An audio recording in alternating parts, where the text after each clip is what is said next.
Okay, guys, we are turning now to something we could always use. Never released music from Whitney Houston. The late singer's family sat down exclusively with Deborah Roberts to talk about her music and her legacy. Hey, Deb, good morning. Good morning, Rebecca. A lot of people may not know that Whitney Houston actually began singing in church. She was 5 years old when she discovered her voice, 11 when she sang her first solo. She would go on to shatter all kinds of records, but her family says that it was her gospel roots which inspired her, so they're releasing new music to remind us why. She was the voice of a generation with mega hits like I Want to Dance with Somebody and I Will Always Love You. Tell me so. And 10 years after the loss of Whitney Houston, her brother Gary and sister-in-law Pat still singing her praises. The world lost a global superstar. But they lost their Nippy, the girl whose unmistakable voice was discovered in the church choir. So that he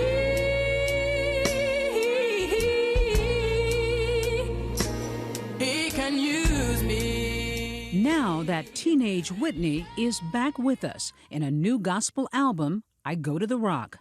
Pat and Gary releasing 6 songs young Whitney recorded but never released. When you look at the cover, I Go to the Rock, how did you come up with this? What do you want people to take away from this? The way I interpret it is going to the source of power, of strength, of love. I mean, just the impact that she had over the audience and how she felt. She was doing it for herself. Whitney never followed trends. In my opinion, she set them. She never tried to be like anyone else or try to sound like anyone else. She was just Whitney Houston.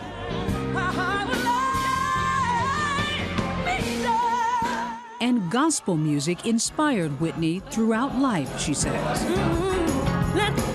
The Preacher's Wife, the only other gospel album released by the singer in 1996.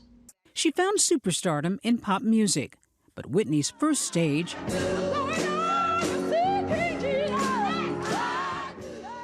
New Hope Baptist Church, seen here in the documentary released in tandem with the new album, where Whitney found her wings, guided by her mother, the choir director. What was it that gospel meant to her?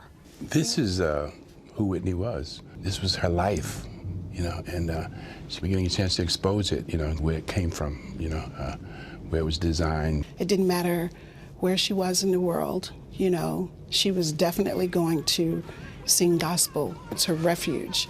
And when you feel that strongly about something, it permeates through. What do you think this does for her legacy? She left an indelible mark on all of us with her voice. And it's a moment in time for everyone to just sit back and take a look at why you fell in love with Whitney Houston. People forget what you do, what you say, but they'll never forget how you make them feel. We're just hoping that everyone loves it as much as we do, because it comes from the heart. What an amazing album with some great voices like BB Winans in the mix. Really powerful stuff. Guys? Thank you.